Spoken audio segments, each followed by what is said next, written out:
Welcome back to the Theory of Anything podcast. Hey, Cameo, how's it going? Going great, Bruce. How about you? I'm doing fairly well. I have been on a week of vacation and it feels great. And I've been doing, playing video games, things like that. So that's been nice. It's over now. I've got to go back to work on Monday and we're doing a giant deploy and it's the thing I've been working towards for months. So this is going to be an exciting return to work. Awesome. Exciting with quotations around exciting. Exactly. Scare quotes, intentional. How about you? Well, I just quit my job and I'm starting a new job on Monday. So that is also an exciting That's probably more exciting than with scare quotes. So yeah, a little bit, but there's always a truth about new jobs that no matter what conversations you've had with a company during an interview, you don't actually know what the job is going to be like, Yeah, that is absolutely true. All right. Well, where we left off last time is we talked about how artificial intelligence has an overlap with another of the four strands, really with all four of the four strands, and that is through Popper's epistemology. So artificial intelligence at least attempts to create algorithms that create knowledge. And we're going to talk today about the debate over whether they do or don't create knowledge. But it's attempting to study it in any case, even if you think it's unsuccessful at it. Furthermore, it follows the Universal Darwin algorithm. I'm going to explain what that means in this episode today. At least it follows my understanding of the Universal Darwinism algorithm. I will discuss some of the other possible understandings that differ from mine and why I don't feel like they really work. And ultimately what it comes down to is that if you are following a process of variation and selection, and you're doing that with some means of being able to select the better variants, you will of necessity create knowledge because you will create improving solutions to problems by doing that. That is Darwinism in a nutshell. And it is really Popper's epistemology. It's kind of a generalization of Popper's epistemology, but it's also very similar to biological evolution. That's where it came from, was inspired by. And so what we see here then is that this really touches all four of the, well, at least three of the four strands. So Popper's epistemology, biological evolution, and computational theory. It also touches the fourth. There is various Darwinian ways of looking at quantum physics, and we won't get into that, but it intersects, Universal Darwinism intersects with various quantum physics things as well. So let me just explain to you what the Universal Darwinism algorithm is as I understand it. And why, yeah, so we'll start with that. And I originally tried to build up to this, and then I just realized I should just explain it because it's so simple. It's so simple, it's just surprising that there's so much controversy over it, okay? So the simple version is it's two steps. You try out variants of potential solutions to a problem, and you select the variations that best solve the problem. Or to summarize, the simple version is variation and selection, okay? That's it. That's the Universal Darwinism algorithm. If you're doing those two things, you are following the Universal Darwinism algorithm and you are creating knowledge, which here I'm defining knowledge as simply improvements to solutions to problems. Okay, I accept that as a definition. Okay, and that may not be the only definition of knowledge. The word knowledge is a very vague term. There could be, and we'll discuss this, there could be other ways to define knowledge. I don't care. It's not that would be wrong. I'm not saying that other definitions are wrong. I'm just saying for our purposes, I'm defining it this way. That is very acceptable. Okay. Now there's a detailed version of this that I feel removes some of the confusion that exists around this algorithm.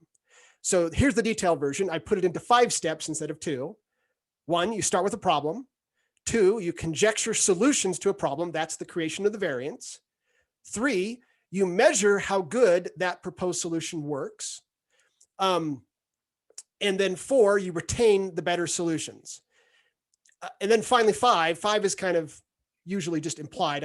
Doesn't usually get included. You go back to step 2 and repeat until the problem is sufficiently solved. Okay.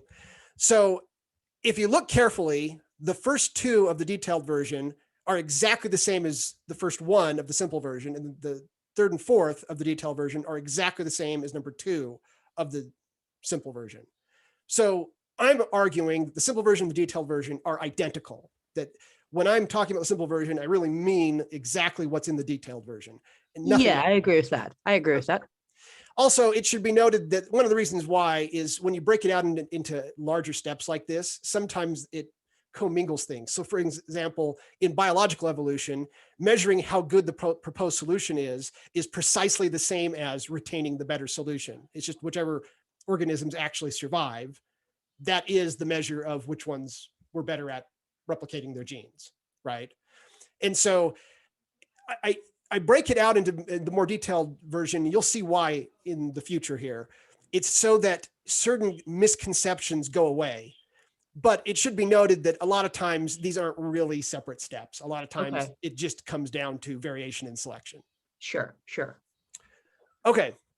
In fact, you often don't even quote start with a problem. You have a problem that it happens to solve. There may have been no intent involved, like biological evolution isn't intentionally trying to solve problems. It just happens to solve problems. Right, which is why you kind of don't have a step 1 conceptually at the biological level, because it's not even starting out with the problem. It's just changed. And interesting. Okay, I'm with you. You're exactly following the problem with trying to break it into the detailed version. So the simple version is in some ways better, but the detailed version avoids confusion. So the result of this is that you will end up with improving solutions to problems. Now, just take a look at this algorithm. Can you see that that has to be the result? You should probably read the algorithm for those who are only verbally following along. I mean, okay. audibly. You start with the problem, you conjecture solutions to the problem, you measure how good the proposed solutions are, you retain the better solution or solutions. Sometimes it's one solution, sometimes it's multiple ones, and then you just repeat. Can you see that that must of necessity end up with improving solutions to the problem? It would have to. I can't see of any way it wouldn't, unless you weren't very good at step 3. Yes. Or step 4. Yes. Which actually, like, if you compare this to anything, and I think this is going to come out on the knowledge side, humans aren't always very good at 3 and 4, and sometimes even biology isn't very good at 3 and 4. Yes. Okay, so let's talk about that, because that is a very interesting insight. So it is possible this algorithm would fail, particularly on step 3, if your measure of how good the proposed solution was wrong, if it was at odds with reality. Right. Okay. Now that we're going to see in machine learning, that absolutely does happen. Okay. There's something in fact called overfitting, which is specifically a case of where our measure of how good the proposed solution is at odds with what we really want in reality. So let's say you had like a face recognition algorithm that you're trying to come up with using machine learning, and you have some sort of measure as to how well it's doing. And then when you actually run the algorithm, it doesn't work in real life, because it turns out the measure you used didn't correlate well with what you actually wanted. Okay. That would definitely cause the algorithm to fail. However, I would point something out. Step 4, if taken literally, actually eliminates that possibility. In other words, I'm saying you're not really following this algorithm unless you actually are taking the better solutions. If you're not taking the better solutions, then by definition, you're actually not following this algorithm. Can you see that that's true? I can absolutely see that that is true. Okay, that's why I made this detailed version. I made it so that it eliminates possibilities like that might confuse people. Okay, so you're right that this algorithm can at some level fail, but only by not actually retaining the better solutions. If it fails to do that, then clearly it's not going to work. Okay. Now, there's an explanation attached to this algorithm. And I put it in bold on the slides because this is incredibly important. The explanation is the result of the act of comparing variants and discarding the worst ones while keeping the better ones must of necessity result in improvements. Okay, this is exactly what I just got you to agree to. This explanation is key. There doesn't seem to be any way to modify this algorithm and not spoil that explanation. So we're going to talk about possible modifications to this algorithm. And the key point I'm going to be making is every single one of them spoils this explanation, and therefore they aren't good alternatives. Okay. Okay.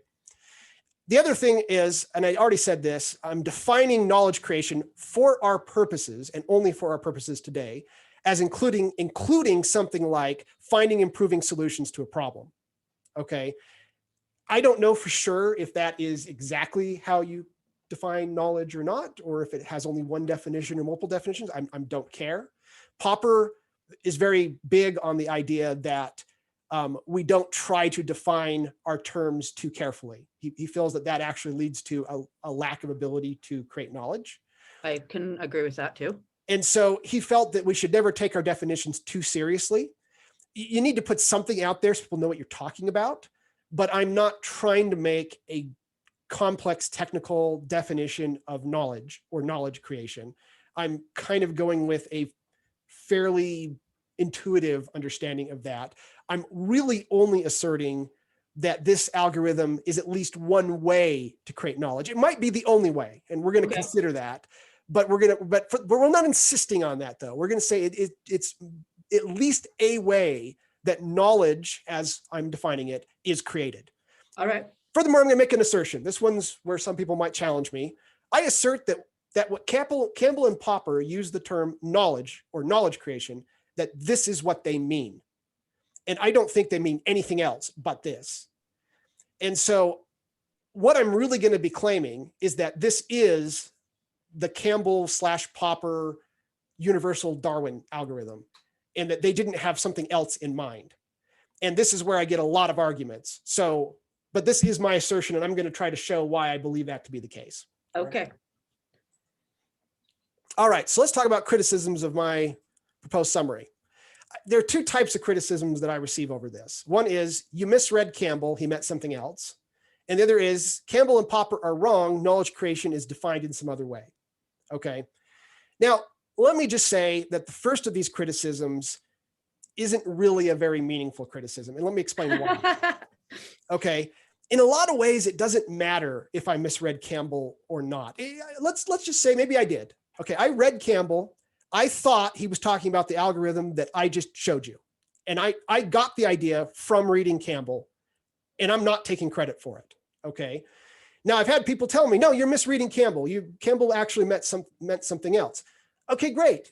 What did he mean then? And let's pull that algorithm out. Let's compare it to the one that I thought he was saying. And I think what we're going to find is that there just isn't an alternative. Okay, that Campbell either meant what I just said he did, or he was wrong. And there doesn't seem to be any middle ground that we can find here, right? And I'll strengthen that case as I go on.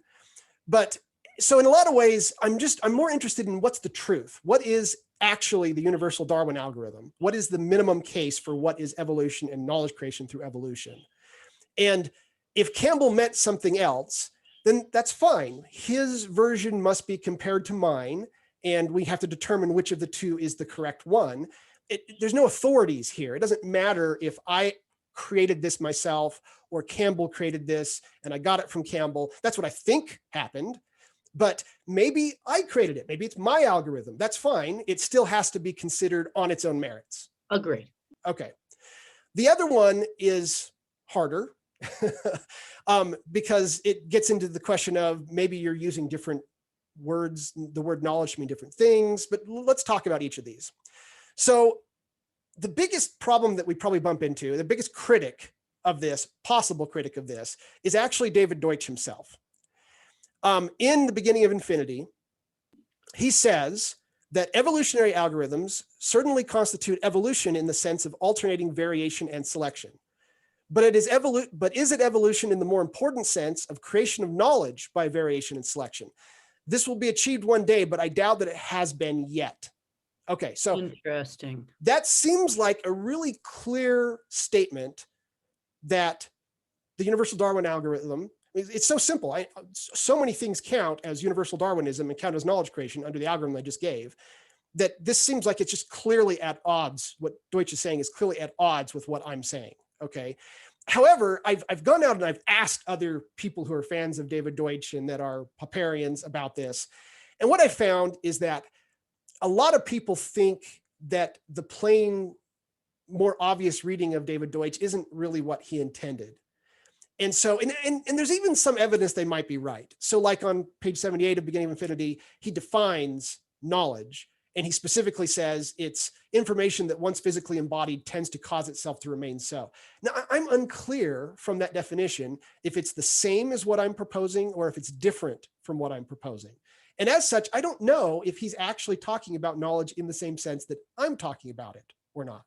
Okay, we may be using a single word for two definitions that have different purposes, in which case he may not actually be disagreeing with me. Okay. And sure, without asking him his intent. That's right. It's hard to make assumptions.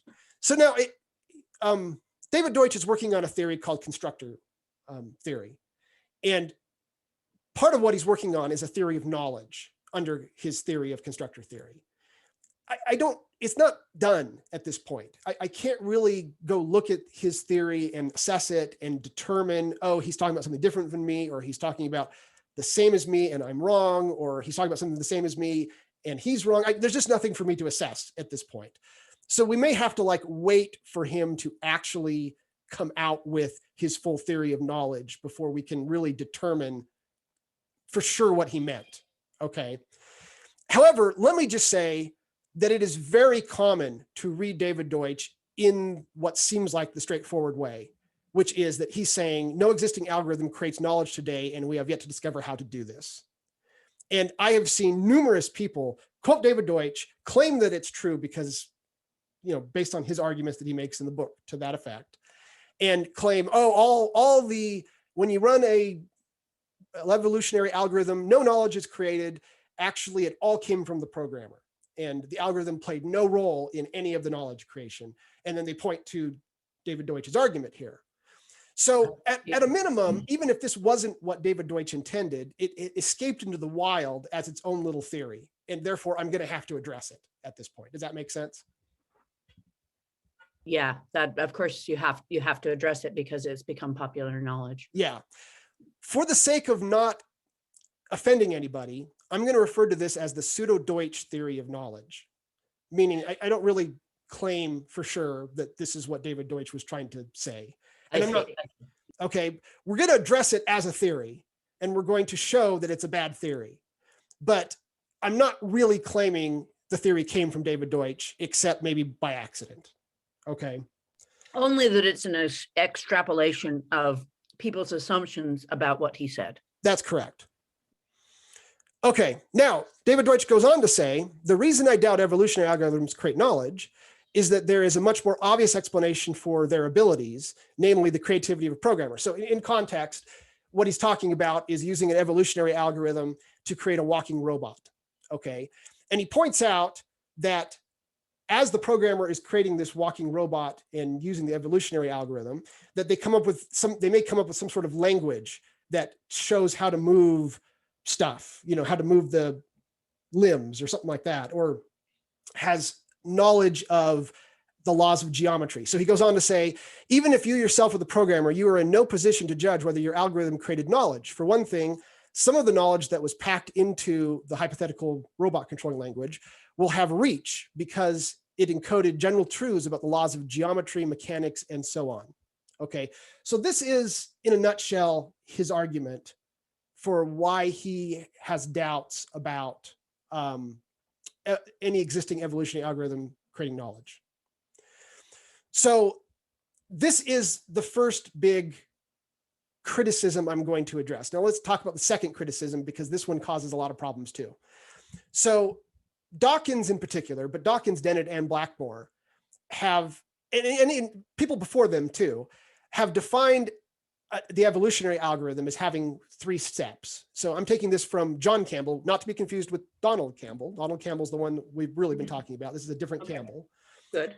And notice he's 2010, so he's alive today where Donald Campbell isn't.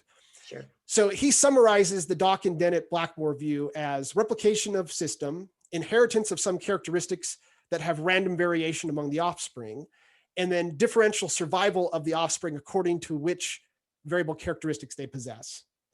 Okay, so here's the real difference. It's very similar to what I'm proposing, but it's throwing in this concept of replicators. Okay, so it's saying evolution requires replicators, whereas the version I'm suggesting doesn't deny the possibility of replicators. That might be a convenient way to create variation in selection, but it doesn't require it. Okay, so there's a difference there that has to be addressed. And some people, a lot of people actually, including John Campbell in this paper that I'm quoting from, or paraphrasing, outrightly says this is the evolutionary algorithm. And if you're not doing these three things, which includes replicators, then you're not actually creating knowledge through evolution. So this is another possible criticism that I often hear against the algorithm that I am trying to propose here. Okay. Now, to make matters worse, even though I got this from Donald Campbell, he's a very opaque writer. And he says and does so many things that just lead to confusion. And Popper's got some of the same problems, where there are points where he says things that are just so misleading and he means one thing and people are going to definitely read it a different way. This happens with Campbell all the time. And I think a lot of the confusion around this is Campbell's fault, that he did not write in a plain way.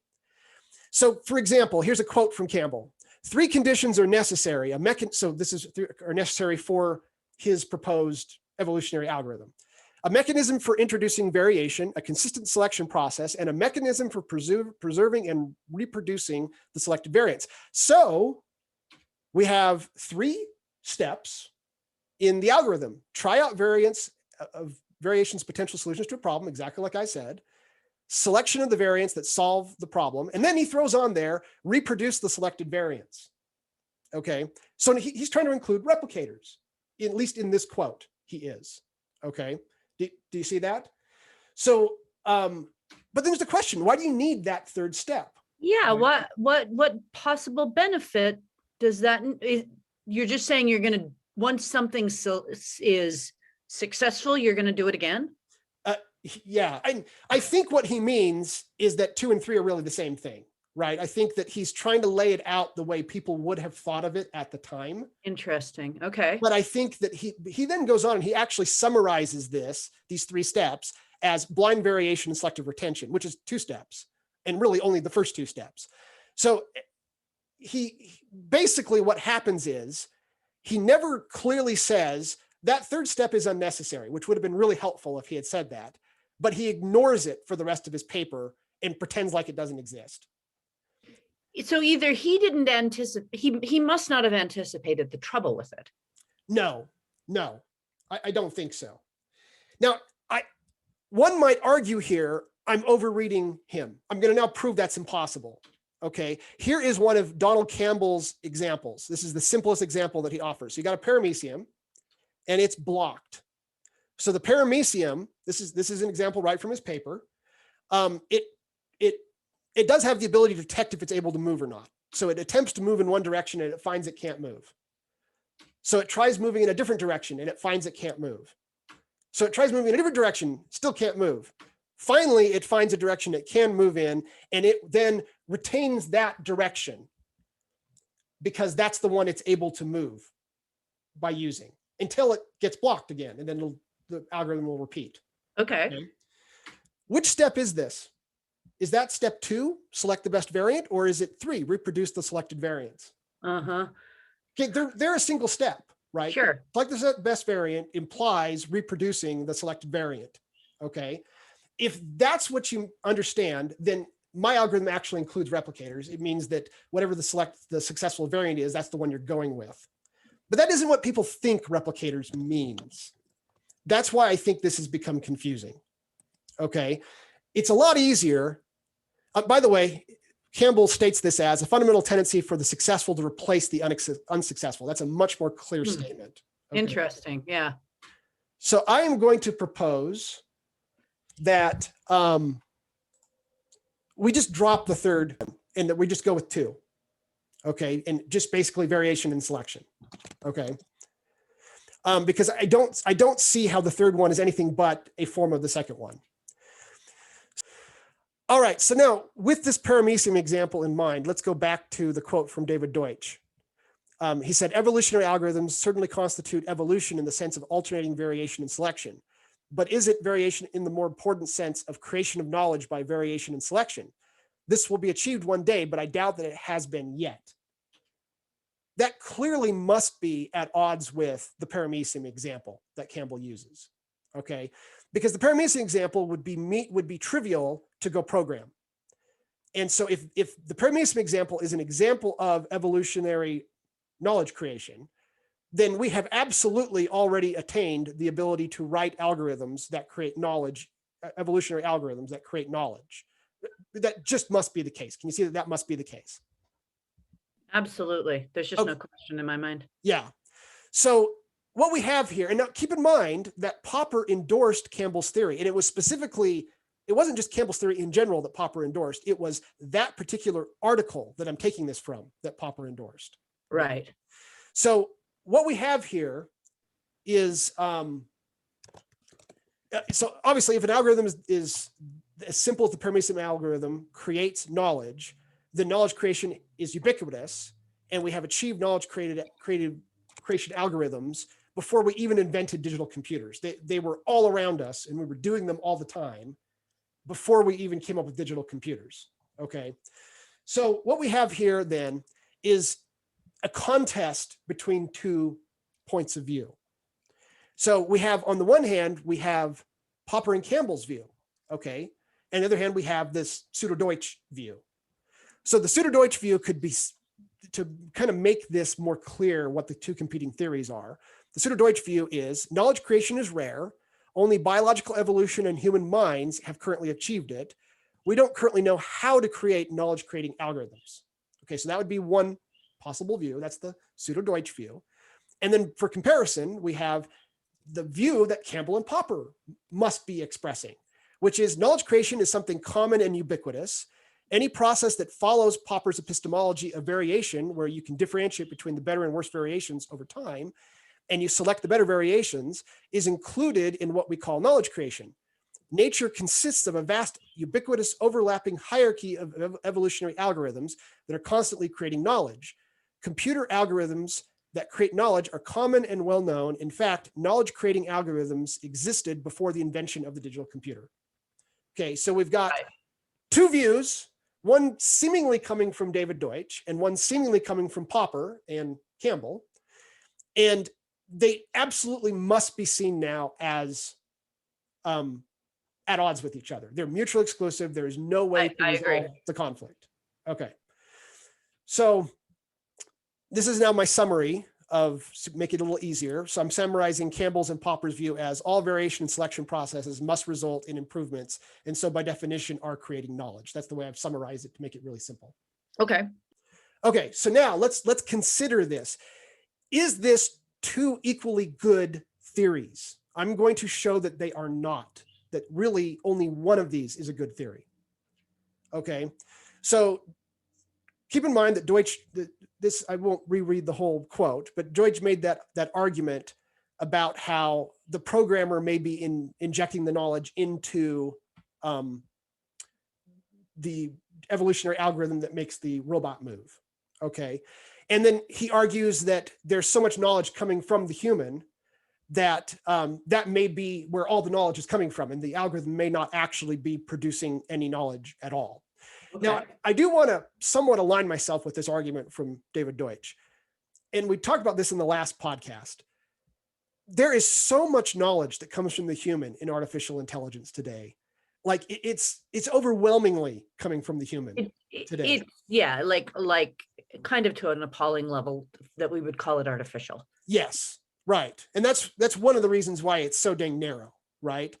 And so to some degree, at a kind of spiritual level, I agree with what David Deutsch is arguing here. I think that he is saying something meaningful and important which is you've got to stop thinking of artificial intelligence algorithms as creating all the knowledge that it appears to be creating. Most of it is coming from the human, right?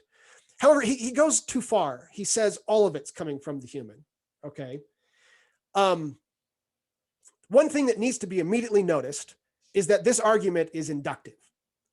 You can't count white swans to determine if black swans exist or not. That is just not how critical rationalism, how Popper's epistemology works.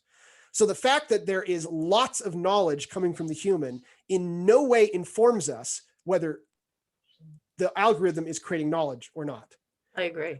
Okay, so in far as these two competing theories between Popper's view and the pseudo-Deutsch view, this argument from David Deutsch, however much I agree with it spiritually, does not differentiate between the two theories in the slightest, and therefore does not work as an argument if what we're trying to do is look between these two theories.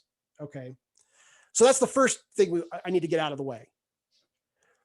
The next one is that Popper just doesn't agree with Deutsch, the pseudo-Deutsch, on this. Okay, Popper is in essence, Popper Campbell are in essence saying that's not so. You're wrong. It is not true that we can't tell if the algorithm is creating knowledge or not, because we are specifically explaining that any variation selection process must create knowledge, assuming it follows everything we talked about.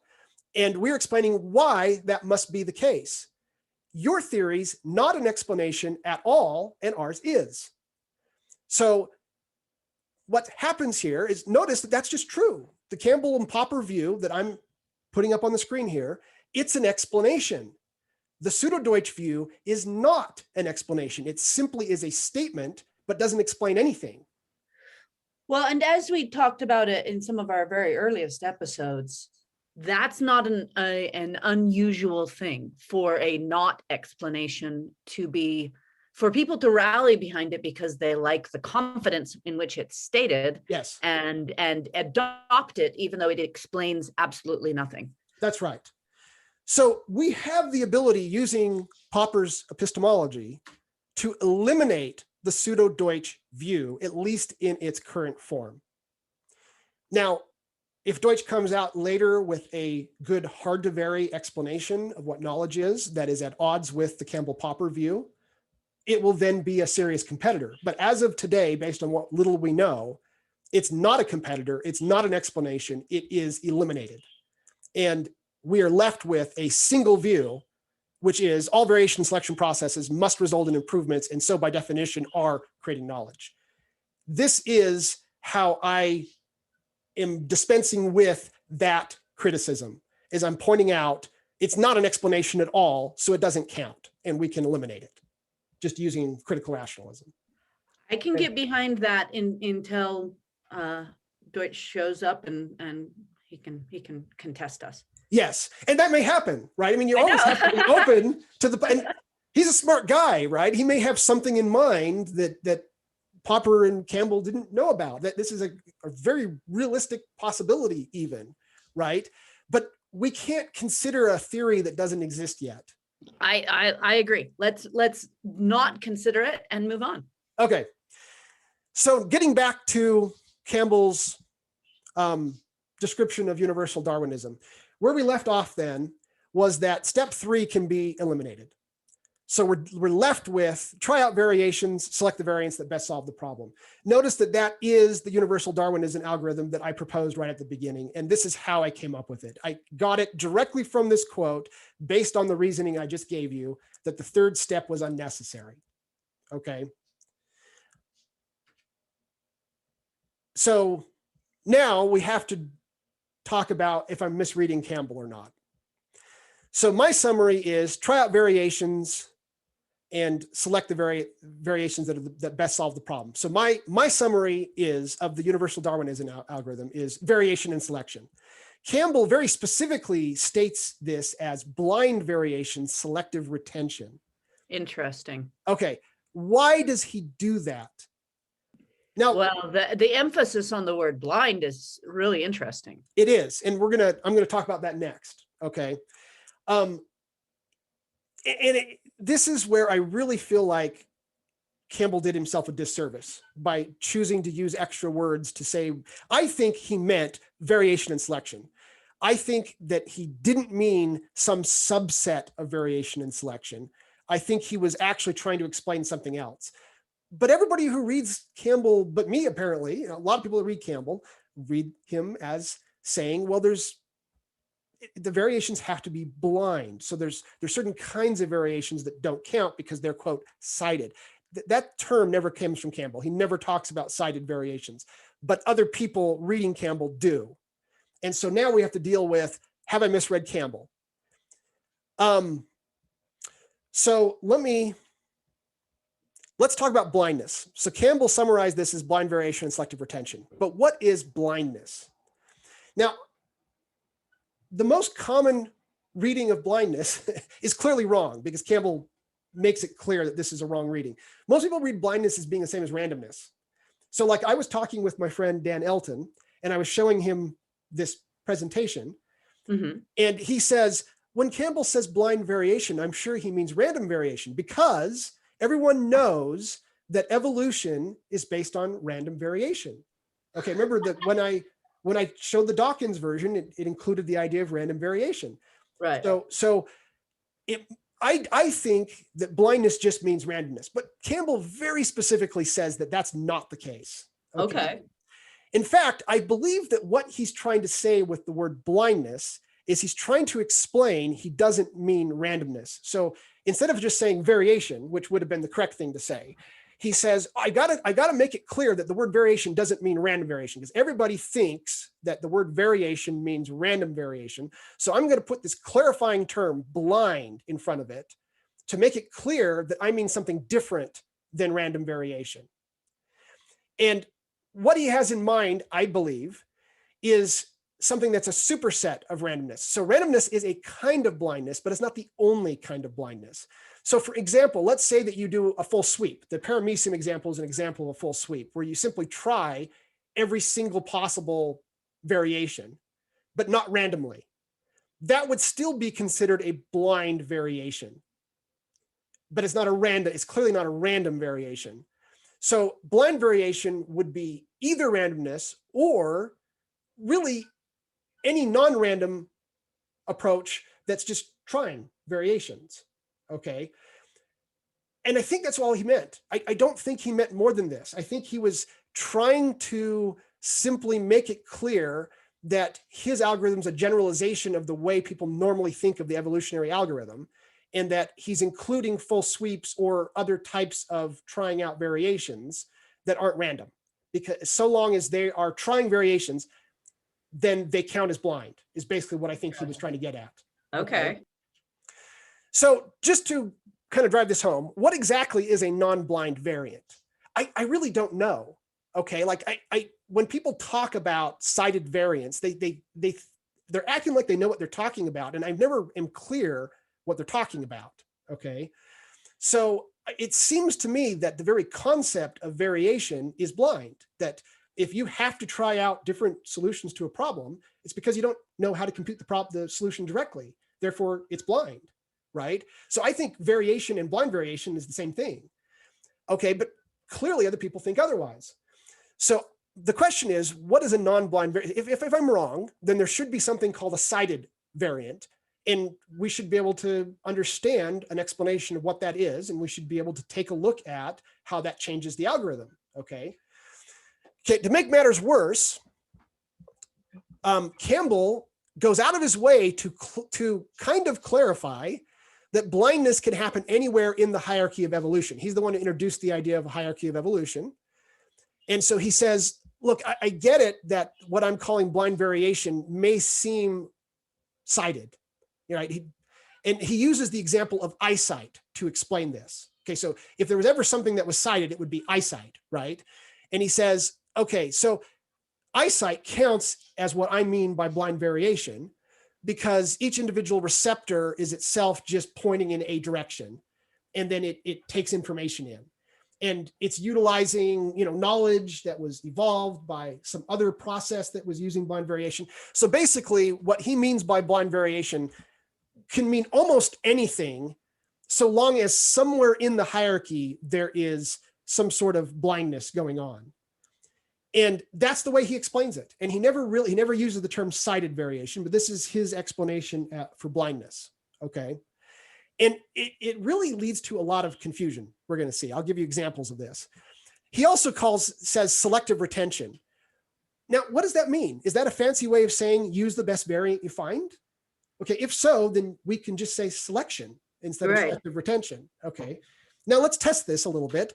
What does non-selective retention mean? Just like I wanted to know what a non-blind variant is, what's a non-selective retention? Or what does selective non-retention mean? I don't know. Those seem like nonsense phrases to me. Okay, so even though he was very careful to use the term selective retention, I think he just means selection. Okay. Now I've had one argument made to me that probably deserves some mention. I had somebody say to me, okay, no, you're reading this wrong. What he means is that you have, for it to count as knowledge creation, you have to retain something from the previous variant you tried. So if you're not retaining something from the previous variant you tried, then it doesn't count as knowledge creation. Now, this actually strikes me as a somewhat plausible reading of Campbell that might be at odds with what I'm saying. Okay. Except for one thing, the paramecism example. What is being retained between variations here? This is his example. Okay. I don't know, right? I mean, that reading is at odds with his actual example. Okay. So my conclusion is selective retention just means selection. However harsh that is to say, I think that's all he meant, right? Okay. I don't think he had anything else in mind. Okay, so now let's get back to this idea of sighted variance. So Gary Sisco was a student of Donald Campbell, and he writes an article called From Blind to Creative, in defense of Donald Campbell. And he cites Perkins and Sternberg as criticizing Campbell because they see sighted variations as requisite for some forms of knowledge creation, particularly human intelligence. So just to put their argument into perspective, their argument goes something like this. Donald Campbell's universal evolutionary algorithm is the wrong one. It's wrong. And the way we know is because when humans create knowledge, they do so through sighted variance and not blind variation. And therefore, since knowledge is created through sighted variance, we have refuted Donald Campbell's algorithm, and it's wrong. Okay. Okay. Does that make sense? Yeah, it totally makes sense. Okay, now keep in mind that the way I'm trying to define blind, they're wrong. Because the very fact that there are any variants implies blindness. The algorithm itself implies blindness. That's what blindness means to me, okay? So what they're calling sighted variants are actually blind variations because they aren't the answer to the problem that we're after. They're possible answers that have to be considered. I see, okay. Okay, however, as long as you're thinking of blind variation as not being equivalent to variation, and you're thinking that there's some sort of delineation out there called sighted variance, this is the type of misunderstandings you're going to have. Okay, where people are going to say, oh no, I can show you examples of where sighted variants are necessary. Okay, now Sisco goes on and he points his argument back is the somewhere in the hierarchy argument, which is what Campbell said. He says, no, actually, what you're calling sighted variants, they count as blind variants. And the reason why is because the blindness exists somewhere else in the hierarchy. Okay. And this argument works, and I've got no problem with this argument. But it still leaves open the question, what in the world is a sighted variant? I mean, can someone actually point to me to an example of a sighted variant so that I can actually consider it? Or are all of them blind? Okay, so here's another example that I had somebody argue to me. They said, okay, I'll give you an example of a sighted variation. Let's take the Fibonacci numbers. Now you're familiar with Agile, so you're familiar with Fibonacci numbers. Sure. So they're 1, 2, 3, 5, 8, 13. Basically, you add up the previous two, and that gives you the next one. Okay. So the first two, the real Fibonacci numbers, you actually start with 0 and 1, but I'm going to skip that. I'm going to start with 1 and 2 to make it easier. So you're given the first two, 1 and 2. There's no way to calculate those. Those are just atoms that you have to be given. So the third Fibonacci number is the first two added up. 1 plus 2 equals 3. The fourth Fibonacci number would then be 2 plus 3 equals 5, etc. Okay. So the person who was suggesting this said, this is an example of cited variance. And this is an example of why you can't have cited variance and they don't create knowledge. Now, I would agree that there's no knowledge creation going on here. Okay. What I disagree with is that these are actually cited variance. I think that these don't work as examples of cited variance. If they are examples of cited variance, if this is what we mean by cited variance, then I agree that cited variance don't create knowledge. However, for a different reason than what they're supposing. As far as I can tell, there are no variants at all here. Okay. Yes, the Fibonacci numbers are variants of Fibonacci numbers. We're playing with language here. Okay, but remember, the algorithm is about solving a problem and having proposed solutions to a single problem. So what we have here is really a series of problems, different problems, each of which gets a single variant as an answer. So one problem is, what's the third Fibonacci number? And the single variant you come up with is 3. And one is, what's the fourth Fibonacci number? And the single variant you come up with is 5. Okay. You're not trying different Fibonacci numbers and then measuring them against each other and then deciding this one's a better answer to the problem. What's the third Fibonacci number? Okay. Do you see what I'm saying here? Yeah, totally. It makes total sense. So if this is an example of cited variance, the more key thing here is that this is in no way following the algorithm I outlined. Therefore, we can exclude it just by virtue of the fact that it's not following a variation and selection process, as I, in the more detailed version, explained. Okay. I agree. So we can eliminate it based on that. By the way, one thing to note, if you have only one variant, then by definition, you have no variations. So that's why I think if you have variations that you're trying, you are by definition blind. And that is, okay. Okay. So the real question is there any other option available? And this in critical rationalism, this is what it always comes down to. What's the alternative explanation? I'm offering one explanation. It's even a testable explanation, right? If you run this algorithm and it doesn't produce knowledge, given the caveats we talked about, that would disprove this algorithm. But we know that's never going to happen. It's such a plain, obvious algorithm, and we know it works in real life. Okay. So getting back to, my proposed solution is, if we're comparing variants to find the best one, you're blind. That's it. That's all. The algorithm itself defines blindness. We don't need any other concept of blindness except that it's following the algorithm that I've outlined. Therefore, I believe the word blind is redundant and I'm dropping it. Okay. So going back to my algorithm. So here's the 5 steps that we talked about before, and including the explanation and things like that we kind of laid out. It's really important to now see what's not referenced in this algorithm. What's not there is as important as what is there. Okay. So one thing is that it doesn't reference blindness anywhere. The algorithm itself defines blindness. So we don't have to throw into step 2, conjecture a solution to the problem by creating a variant. We don't have to say, make sure the variant is blind. It does not matter how you create the variant. If you're following this algorithm, it means you're blind. And therefore, we don't have to reference blindness anywhere. Okay, so we can cut that out. All right. It doesn't mean that I'm rejecting blindness. I'm still claiming that Campbell was right, that blindness is a necessary part of the algorithm. I just feel no reason to put it in front of the word variations, variations. It's a specificity that causes confusion instead of giving clarity. That's right. Okay. In fact, it would probably make more sense to say it's a blind process of variation and selection rather than to say blind variations. Right. I agree. Okay, the next one is no randomness. Okay, people are so used to the idea of evolution being a random variation. It's really important to realize that that's unnecessary for the Universal Darwinism algorithm to work. It does not matter how you come up with your variance. Your variance might be based on some amazing heuristic. In fact, we'll see an example of this when we get to the gradient descent, where the heuristic's very good. It really helps you pick really good variants. Okay.